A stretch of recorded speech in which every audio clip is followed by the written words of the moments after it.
Hey everyone, welcome to Novellus Living, where we connect you with experts in the field to navigate the sometimes confusing world of senior living. I'm Austin, and let's jump into the video. Assisted living near me.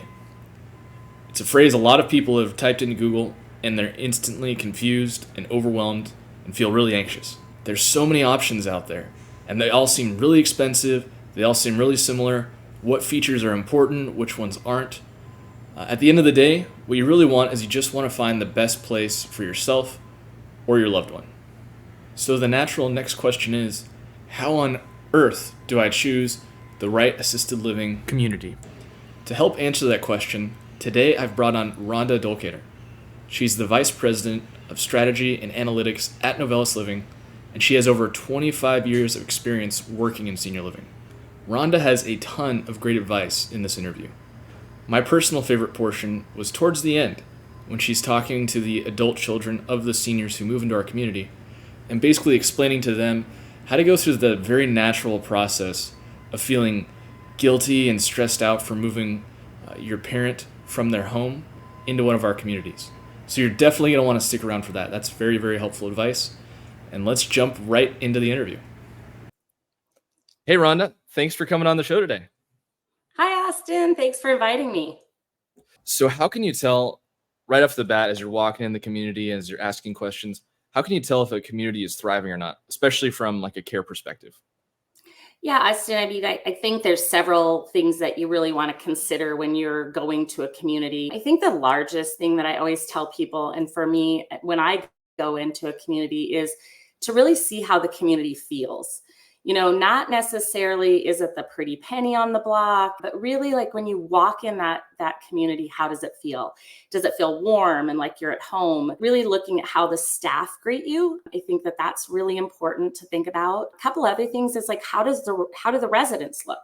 I mean, are they well groomed? Are they engaged? And when I say engaged, not necessarily in group activities, but are they engaged with one another? Are they engaged with the staff? Are they reading? Do they look happy and well balanced as a resident living in a community? Sometimes people are not group activity folks, right? So I don't think that we need to judge a community by is everybody in an activity, but is someone engaged and things. I think the other thing that we really you need to do when you're doing your homework and looking at a community is know what your loved ones, your mom, your dad, your sister, your brother, whomever it is that you're helping to support is. What are their needs? And really focus on that. So sometimes we can look at a whole community and it gets overwhelming to tour and look at every piece of it. But what are you most focused on? Is it nutrition? Is it activities? Is it socialization? But really look at those things when you're touring a community. Yeah, no, those are all good points. And I guess to go along with that too, are there safety features that you want to make sure that are in place? Pull cords, obviously that kind of thing. Things that might, in a community that's not thriving or not taking care of itself, might kind of overlook. Are there things that people should watch out for that as well? Yeah, I mean, sure. I mean, I think asking the community, like, what is your disaster plan? What is your, what do you do depending on where you're at? If you're in a place that are hurricanes, what happens if something like that happens, or fires in California? Do you have a partnership with a hotel or another community, something like that, so that if you have to get evacuated, do I, as the daughter, get a phone call? How do you handle it if I'm out of state and I can't get to my mom at that time? So absolutely, any of those things that you can ask a community that's really wearing on you because of your history or what your experience that you've been through is very important to ask the community. And they should have a really good answer for you because we should be prepared for all of those things. Yeah, and I mean that's really relevant because in a couple of our communities, we've been in areas where there are natural disasters where you actually do have to have a plan and you can't just wing it last minute. So that's something we're super prepared on. What are some features that sound great, but are financially or safety wise kind of pitfalls that people should avoid?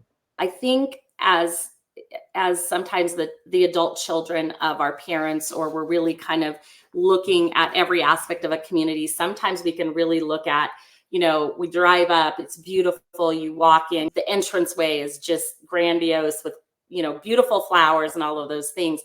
But I really encourage you to not judge a book by the cover. It's great if you can have it all. That's wonderful. But again, I can tell you many times it's how you feel when you walk into a community. Does it feel like home? I always said when I have guests over, I don't want them to walk in and it just be, oh, it's so beautiful. I want someone to say, oh, I feel so at home here. And I think that is really important when you're looking at a community. The other thing I think is we fall into pitfalls about what's important to us and not necessarily our parents or our loved ones that we're looking for. Here's an example. I can look at a menu, and I love to go to restaurants. And so a really great gourmet menu might look really great, Austin. I'm like, ooh, that's exciting. But, my mom was raised on a ranch, and, her staples are meat and potatoes. So that gourmet menu is not going to be super meaningful to her. She's going to say, what's for dinner? Is it meat and potatoes? So remember that, you really need to be looking at what's important for your parents. And another thing would be technology. We love technology, but our parents have sometimes just learned to conquer their cell phone or how to stream on Netflix. So while all of those things sound nice, remember that what's really important is what's important to your loved one or what they need. So I think that that's important. I think another thing is failing to really anticipate future needs for your mom or dad. So be sure, ask those questions, can my mom stay here through the end of her life, and what might that look like for her? So I think that those are some key points I would think, Austin. If someone's choosing between a couple of communities, what do you think they should prioritize? I mean, if it comes down to a couple of differences, and if the prices are the exact same, what should they prioritize, one community over another? Great question.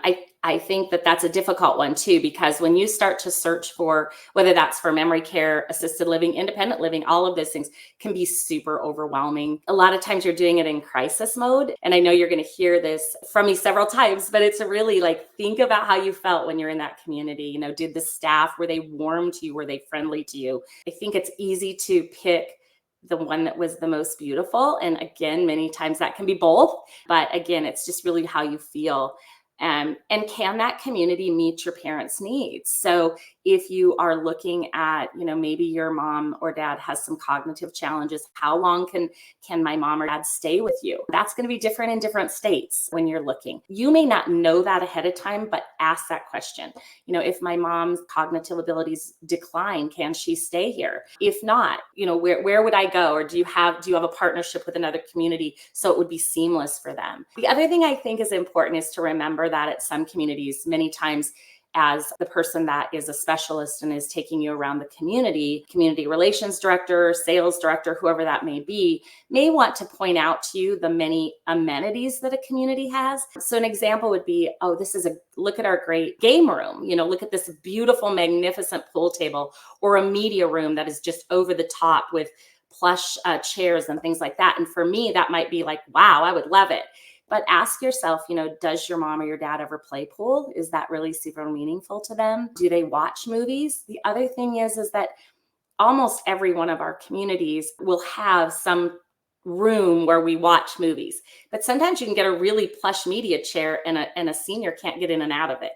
So really ask yourself, does that work for my mom or dad? I think location is extremely important. And when I say location, it may be that your mom or dad sold their house around that area and therefore they have friends. Maybe you're out of state. So make sure you're picking a place where maybe it's easy or convenient for their friends to still come and have some time to visit or have lunch. Does the community host lunch for you, your loved ones? Is it close to you on your way home from work so that you can stop by? So important, because depression and isolation is some of the top reasons that our seniors need to move into an assisted living. So you want to be able to stop by and it to be convenient, and you not have to go clear to the other side of town too sometimes.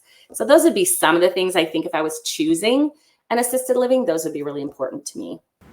Here's our question of the day. What are some topics you'd like for us to make future videos on? Let us know in the comments below. All right, back to the interview.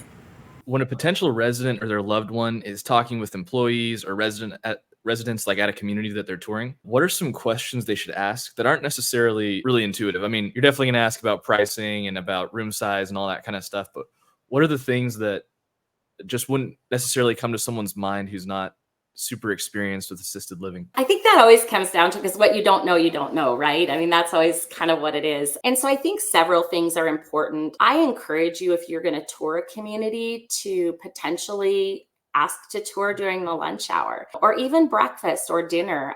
Find out, like, maybe you can have a meal with the community. Many times we do that. But I think it's important to find out also, like, does the community have someone else that has similar likes that your loved one has? I always encourage, when I've been in senior housing, is to try to match people up, because one of the hardest things is, and you'll laugh, but senior housing can sometimes be like a junior high lunchroom or a junior high place sometimes. Like, it's like you come in the room and you're very fearful. You don't know anybody and there's all these friends over here.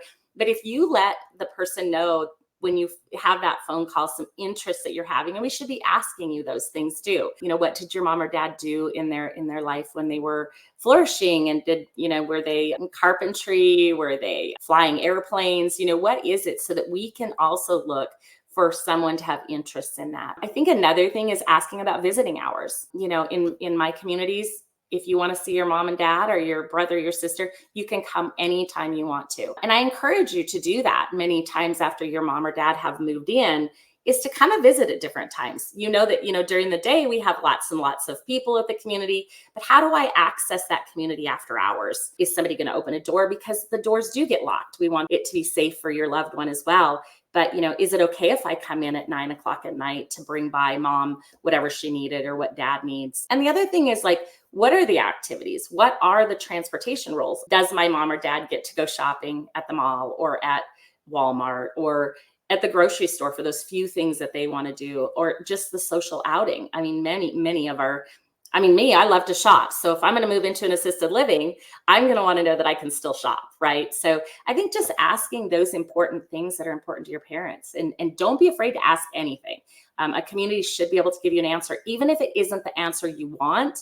At least you know that they're forthright and honest with you. Why do you think assisted living is good for seniors and their loved ones? I know a lot of times people have a lot of fears. There's a lot of hesitations. Why do you think it's something that's actually beneficial? Well, I think that that's a question we get asked many times. And when you're in the industry, many people think that you believe it because that's the industry you're in. And although I would agree with that to a point, because we do understand it and we do know it, we know the good things about it. But I also know that we all want to maintain our independence. I mean, my mom and dad are still at home. We've talked about the benefits of assisted living, but we all really want to stay in our own home that we've grown up in, that we have retired in. Those are important. But I think the key to it is that we should want to be healthy and well cared for while we're in that independent house. And sometimes that isn't the way it works, right? I mean, there becomes times when it is time for a loved one to move to an assisted living or memory care. You want it to become when the critical time is there, because when it's critical, sometimes it's past the right time to have moved, and it limits your options when you wait too long. It can be really, really hard on you as the adult child trying to make that move. It feels rushed, which makes it hard on our seniors and things like that. But I think what you should consider when you're looking at it are several things. Nutrition is a really big one. Sometimes our parents, grandparents have been married for many, many years. They've always cooked for the family. They've always cooked for each other. Now, all of a sudden, you're just cooking for yourself and you don't cook for yourself. I know even when I'm home and I'm by myself, sometimes I'm like, I'll just, throw something in the microwave or, something like that, which what seniors do is they end up drinking Ensure 3 times a day or eating a can of soup. And we know that maintaining balance and muscle mass is very important for balance in seniors. So if you start to see that, know that this might be the time. 3 meals a day is very important. The other piece is socialization. Kind of, we talked, a lot of times as seniors, we may have lost a lot of our friends, people that we hang out with or hung out with. And so they're isolating and just watching TV all day long. And that can cause deep depression in seniors. And I know I've had people, Austin, say to me, well, my mom's not that social, or my dad doesn't really like to be around other people. But even if you go to 3 meals a day, you're getting some sort of stimulation in conversation and socialization that you need. And so I think that's really, really important too. I think the other thing is that medication management is very important, right? Taking your medications correctly. And sometimes not taking your medications correctly are really will be like a snowballing effect in every other aspect of your daily life, such as, imbalance, depression, more frequent falls, high blood pressure, low blood pressure, higher possibility of strokes, things like that. So sometimes if we can just take that responsibility off of our loved ones or their family who can't get there when that medication needs to be passed or couldn't get there because they had an emergency in their own child's life, can really help build the strength up in a senior when they live in an environment which is they have just that support for those things and can become much more independent if some of those things are taken away. I think it's a wonderful opportunity when the time is right. It's certainly not a must for someone if they're not ready. But many times, don't wait for that critical moment. Don't wait for that major fall at home or, because then you've got a broken hip sometimes. And sometimes that limits you and you have to go into skilled versus a social environment such as assisted living. So to add on to what you were saying about how it's really good for the senior, what's really great about it for their loved ones, whether it's their siblings or their adult children, especially when it comes to things like stress relief? I know there's a lot of guilt that goes into moving your loved one into a assisted living community. So why is it actually like a good thing? And how can we kind of like alleviate some of that stress and guilt that people feel kind of naturally when this sort of decision comes Yeah. up in their life? You're absolutely right. And I mean, I can't tell you the number of times that I've sat in front of a family who, many times you almost feel like the counselor because it's just so difficult and the tears flow and the guilt of, I thought I would always take care of my mom or my dad because they took care of us, right, as children. And so there is that feeling. I think part of it is that you're doing the best. I would go back to think about you as a new mom or a new dad, and you're still having your career and you're still growing in your life, and you still have to make a decision that's best for your children about whether that's a daycare or what school they're going to go to. You can't keep them with you at all times and be there, and that wouldn't be best for them anyway, right? I mean, so sometimes you have to do what's best for them. And I think that that's true with your parents as well, or your grandparents, is that you can't be their everything. You haven't been their entire life, right? You became an adult. And as an adult, you are trying to care for your children and all of the things that you have to do. And you're not going to be of any good to someone if you're stressed out or if you can't have some sort of avenue to separate in any situation. And so I think that for seniors, them being able to be with other people that have the same interests and the same storytelling journeys that they've had, the wisdom that they give, and the things that they've seen in their life, right? I mean, before you were with them, sometimes we forget all the things that they went through. If they're with their peers, things like that change. And so I think letting go of that guilt. And once you have established the place that you want your mom or dad or your grandparents to go to, and they're there, and don't get me wrong, the first 30 days are going to be a little bit more difficult because, Yep. just like we probably guilted our parents sometimes will do that to us, right? I mean, it's just the fact of life. But many times you can talk with the staff that are at the community and they're like, listen, they are having the best time. They attended the ice cream social or the happy hour, or we had, the band come in and your mom was dancing away. So just know that it takes time for anyone to get used to that. You are doing, if you're down to this decision, you're making that because something's happened that that perhaps being home is not the best alternative for your loved one. Hasn't Rhonda's advice just been awesome? If you've gotten some value out of this video, please like, share, and subscribe. And let's get back to the interview. So why have you dedicated your career to senior living? Oh, awesome. That's such a loaded question. A lot of different answers, I'm sure. I think about that many times. I guess when it really comes down to is the fact that our seniors are one of the most vulnerable populations that we have today, besides little kids too. And when I started my career, I was working for an ophthalmologist. So I was working with seniors many times, but I wasn't entirely sure what it was all about when I went into working in the first senior living community that I worked at, because it's really complex. There's so many aspects of what we do in senior living. But it was like almost immediately that I fell in love with everything there was about it. There were so many opportunities to help support our seniors. And I think not just our seniors, but the families. I guess going back to when you were talking a little bit about, when is it the right decision? How can we let go of the guilt? I think it's just as important to be there for the families as it is for our seniors that move in with us, because it is a very, very difficult time for them. When I was in senior housing in the community itself, I just got to watch like the families be so happy and spending quality time with their loved ones, instead of I got to run to the store, I've got to run this errand, I need to do that. They actually got to spend quality time with their loved ones, and they flourished from it. We watched the seniors making new friends. Many of my residents taught classes. They learned new games and new crafts, and they got to dress up for our special meals and our wine tasting events sometimes in our independent living. Most importantly, though, is when my residents shared their wisdom with me, the things that they did in their life is not comparable to anything I think that I've gotten to live in my life. It really changed how I had an outlook on seniors. My kids grew up in senior housing, went on to work in senior housing, and just absolutely, we are so blessed, and I'm so blessed to watch the journey and really smile and find the joy of coming to work every day. I mean, it just warms your heart. So I just think there wasn't anything, it just became what I wanted to do. I can't imagine my life not in senior housing. I've gotten the opportunity to watch people fall in love.